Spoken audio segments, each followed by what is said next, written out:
गुस्साई भीड़ का ये सैलाब किसानों या देश के पहलवानों के विरोध प्रदर्शन का नहीं है।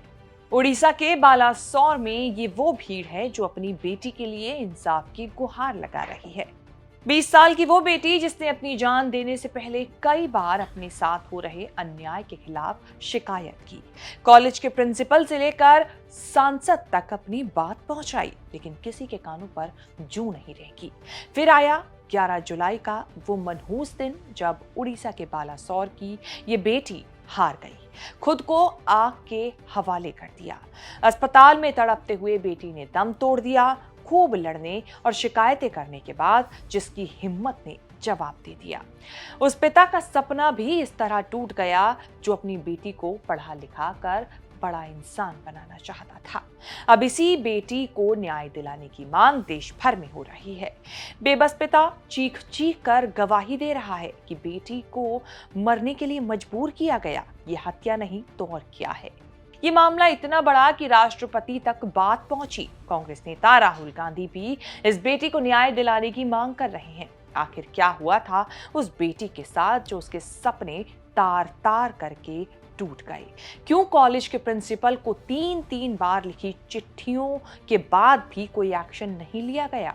कैसे राहुल को फंसाने वाले सांसद प्रताप सारंगी इस मामले में खुद फंसते नजर आ रहे हैं? बताएंगे सब चर्चित चेहरा के इस एपिसोड में, तो बने रहिए वीडियो के आखिर तक। नमस्कार, मैं हूं कीर्ति और आप न्यूज तक पर देख रहे हैं चर्चित चेहरा। 14 जुलाई की रात इस बेटी ने अस्पताल में अपनी आखिरी सांसें ली, लेकिन इससे पहले इसने बहुत कुछ सहा जिसके लिए वो न्याय मांग रही थी। ये बेटी बालासोर के कॉलेज फकीर मोहन कॉलेज में बीएड की सेकेंड ईयर स्टूडेंट थी, जिसने अपने एचओडी समीर कुमार साहू पर शारीरिक संबंध बनाने के दबाव डालने के आरोप लगाए।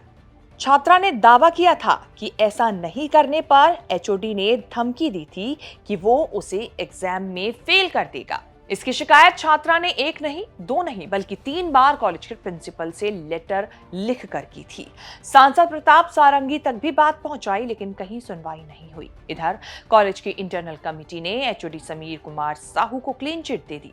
कॉलेज प्रशासन की ओर से कोई एक्शन नहीं लेने से निराश होकर छात्रा ने कैंपस में ही खुद को आग के हवाले कर दिया, जिसमें वो 90% तक झुलस गई। उससे पहले बालासोर जिला मुख्यालय अस्पताल ले जाया गया, जहां हालत गंभीर होने पर 12 जुलाई को एम्स भुवनेश्वर में रेफर किया गया। छात्रा के अस्पताल में भर्ती के दौरान राष्ट्रपति द्रौपदी मुर्मू ने एम्स जाकर उसे देखा और परिजनों को मदद का भरोसा भी दिलाया, लेकिन इलाज के दौरान सोमवार रात करीब 11:15 बजे उसकी मौत हो गई। अब बेबस पिता कह रहे हैं कि बेटी ने जान नहीं दी है, बल्कि उसकी जान ली गई है, उसे मजबूर किया गया है, उसे मारा गया है। क्या कुछ कहा इस पिता ने, सुनिए। बेटी को मरने के लिए फोर्स किया। मैं सरकार के पास आवेदन करता हूँ, और जो मेरा बेटी मर गया ना, वो मरा नहीं, मार दिया गया। इनको मर्डर का चार्ज लगा इन लोगों पर। छात्रा की मौत के बाद भुवनेश्वर स्थित एम्स के बाहर कांग्रेस और बीजेडी कार्यकर्ताओं ने विरोध प्रदर्शन किया और राज्य सरकार पर मामले को दबाने के आरोप लगाए। कांग्रेस, बीजेडी समेत कम से कम 8 राजनीतिक दलों ने मंगलवार को उड़ीसा में बंद का आह्वान भी किया, जिसमें हजारों की संख्या में लोग सड़कों पर उतरे। भीड़ को काबू करने के लिए बड़ी संख्या में पुलिस बल को तैनात किया गया, बैरिकेड्स लगाए गए और भीड़ को तितर बितर करने के लिए वाटर कैनन तक का इस्तेमाल किया गया। आरोपी एचओडी के खिलाफ कार्रवाई के लिए कॉलेज के छात्र, आपको बता दें, 1 जुलाई से ही प्रदर्शन कर रहे थे, लेकिन कोई एक्शन नहीं हुआ। अब छात्रा की मौत के बाद मामला और भड़क गया। वहीं इस पूरे मामले में मुख्यमंत्री मोहन चरण मांझी ने बड़े और कड़े कदम उठाने की बात कही है। उन्होंने छात्रा के परिवार को 20 लाख रुपए की वित्तीय सहायता देने की भी घोषणा की है। रिपोर्ट्स के मुताबिक छात्रा ने मुख्यमंत्री मोहन चरण मांझी, केंद्रीय शिक्षा मंत्री धर्मेंद्र प्रधान, महिला आयोग और जिला पुलिस को इस बारे में सूचित किया था। फिलहाल कॉलेज के प्रिंसिपल और एचओडी समीर कुमार साहू को गिरफ्तार कर लिया गया है, लेकिन दूसरी तरफ बीजेपी सांसद प्रताप सारंगी भी सवालों के घेरे में है कि जब इतनी बड़ी बात की शिकायत उनके पास तक पहुंची थी तो उन्होंने कोई एक्शन खुद से क्यों नहीं लिया। बता दें कि प्रताप सारंगी वही नेता हैं जिन्होंने पिछले साल दिसंबर में संसद के अंदर राहुल गांधी पर धक्का मुक्की करने के आरोप लगाए थे।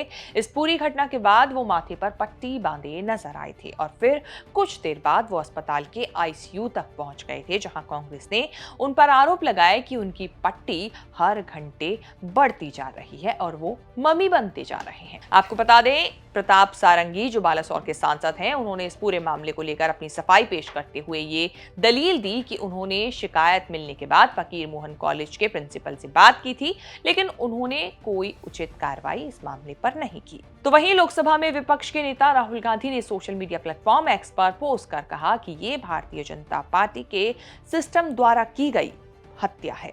उन्होंने सोशल मीडिया प्लेटफॉर्म एक्स पर लिखा, उस बहादुर छात्रा ने यौन शोषण के खिलाफ आवाज उठाई, लेकिन न्याय देने के बजाय उसे धमकाया गया, प्रताड़ित किया गया और बार बार अपमानित किया गया। जिन्हें उसकी रक्षा करनी थी वही उसे तोड़ते रहे। हर बार की तरह बीजेपी का सिस्टम आरोपियों को बचाता रहा और एक मासूम बेटी को खुद को आग लगाने पर मजबूर कर दिया। आपको बता दें कि बीजेडी नेता सुल्तादेव ने आरोप लगाया इस पूरे मामले में कि पोस्टमार्टम रात में क्यों कराया गया। शव को रात में लाया गया ताकि किसी को पता न चले। उन्होंने राष्ट्रपति द्रौपदी मुर्मू से भी इस मामले में इंटरफेयर करने की बात कही है, मांग की है। कांग्रेस नेता यासिर नवाज ने भी सवाल उठाया कि हम विरोध कर रहे हैं क्योंकि पोस्टमार्टम रात के 2 बजे किया गया। सरकार और पुलिस मिलकर चुपचाप शव ले जाना चाहती थी। बीजेडी विधायक स्नेहांगिनी छुरिया ने बड़ा बयान देते हुए बीजेपी सरकार पर हमला बोला और उड़ीसा में कहा कि बेटी बचाओ बेटी पढ़ाओ नहीं, बल्कि बेटी पढ़ाओ और बेटी जलाओ का नारा चल रहा है। देखा जाए तो भारत एक ऐसा देश है जहां नवरात्रों में कन्या का पूजन किया जाता है, लेकिन इसी देश में कई कोनों में आज भी बेटियों को बोझ समझकर जन्म लेने के साथ ही मार दिया जाता है, या जन्म लेने से पहले भी।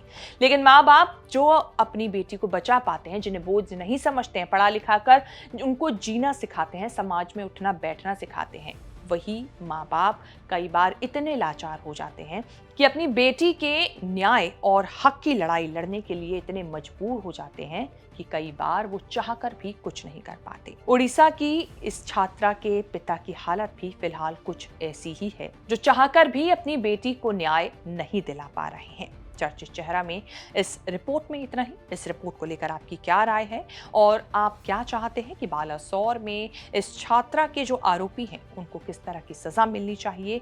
क्या आपकी राय है? कमेंट सेक्शन में जाके हमें जरूर बताएं और इस तरह की खबरें आगे भी देखने के लिए बने रहें न्यूज़ तक के साथ।